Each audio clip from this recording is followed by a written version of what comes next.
I'm Kate Rooney on Cromwell Field for one of the last winter workouts before spring football starts, where we caught up with redshirt freshman tight end Junior Palme. The sale of the Dodgers isn't just about baseball, it's business. McCourt still owns the parking lots and land around Chavez Ravine, which he and his partners plan to develop.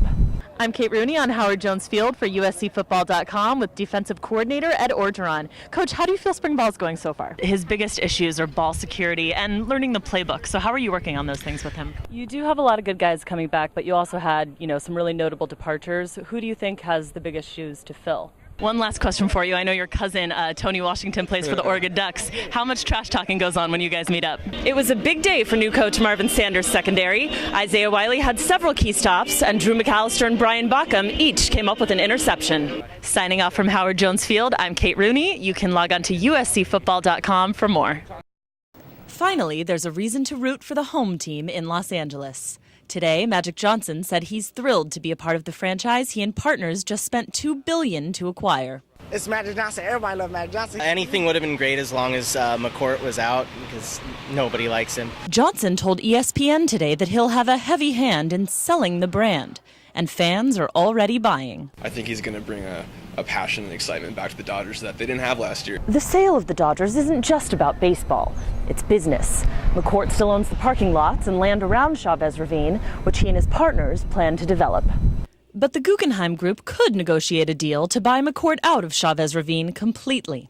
That's going to get taken care of, and I think they're going to work it out so that it's a clean break. Either way, debt should be a thing of the past under the new ownership.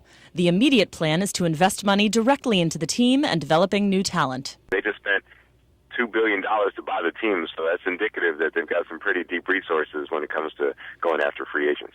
And attracting new players could be the key to getting attendance at Dodger Stadium back up. Get the fans back. Once you get them back, then everything starts to flow right. The sale is expected to be finalized by the end of April, but the Dodgers may have already hit a grand slam. Kate Rooney, ATVN. A thirst for revenge filled the LA Coliseum as USC tried to avoid a third straight defeat at the hands of the University of Washington. The Trojans quenched that thirst on the heels of outstanding efforts from the defense and special teams. We have that sense of unity and that sense of team, and I think you can see it in the way we play. But with a season-high 11 penalties for SC, at times the 40-17 homecoming victory was anything but pretty. We were not a disciplined football team today, and we didn't handle being ahead very well. Even with the flags, well-executed plays saved the day. Defensive end Devon Kennard's end zone sack for a safety and Kyle Negretti's fake punt helped put the Trojans up 20 going into the half. We called it out on the field. We got the go from Coach John Baxter, and and then we executed it perfectly.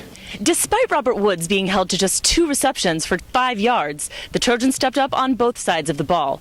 Marquise Lee kicked off the second half with a kickoff return for a touchdown, and Nick Perry stepped it up for the defense with 3 sacks on the day. The defense combined for 7 sacks of Huskies QB Keith Price and held star running back Chris Polk to just 36 yards. And though Lee was battling the flu, his 74 yards and 2 touchdowns more than made up for Woods' lack of production. I'll get in trouble for this, I'm sure, but I thought Marquise arguably looked like the best player on the field today. Now he says that, now you have to live up to it. If USC lived up to expectations, the Huskies did anything but. Washington has skidded to 3 straight losses after starting the season 5-1. The Trojans hope they can build on the momentum for this week's road trip to the home of the fearsome Oregon Ducks. We're going to take advantage of our opportunities in practice, and we're going to work hard to get the W in Oregon. But for now, they're reveling in the sweet taste of revenge. Kate Rooney, ATVN. Some Angelinos might not even recognize the game played each week at the Hollywood Curling League. Most Californians, unfortunately, they've never seen ice except for in their drinks. Hollywood Curling is one of just 5 clubs in the entire state, but the Olympic sport is drawing dozens of SoCal citizens to the ice. If you get really good, there's a chance you can, go to the highest levels, as opposed to there's no way I'm going to become a champion pole vaulter. Curling enthusiasts say the game combines the movements of bowling with the strategy of chess. No skating is required, so anyone can easily learn the basics. It doesn't take a whole lot to really pick it up. But you talk to guys who've been curling for 30, 40 years, and they'll tell you it takes a lifetime to master. Curling is played in teams of 4. First, athletes take turns sending 45-pound stones across the ice. Next, Players use special brooms to sweep the ice. This helps the stones reach their target, a circle of colored rings called the house. The closer your stones are to the center of the house, the more points you get. When they call it chess on ice, it's a really good comparison because you really have to think, like, the best curlers are thinking 5, 6, 7 shots ahead. Once amateur curlers have mastered the basics of the game, they stick around for the camaraderie. Many will tell you the curling community is like a family. I've played sports all my life, and there's something about this particular sport that's so friendly. Marissa's team even went to Scotland together, where they played alongside Olympic curlers. I would find myself standing like 6 feet away from a woman who just won the bronze medal at the last Olympics. But back in Los Angeles, some of the rewards are even greater. The friends that I've made and the people that I've met, I know I'll have in my life forever. Not bad for a game some people in LA have never even heard of. Kate Rooney, ATVN.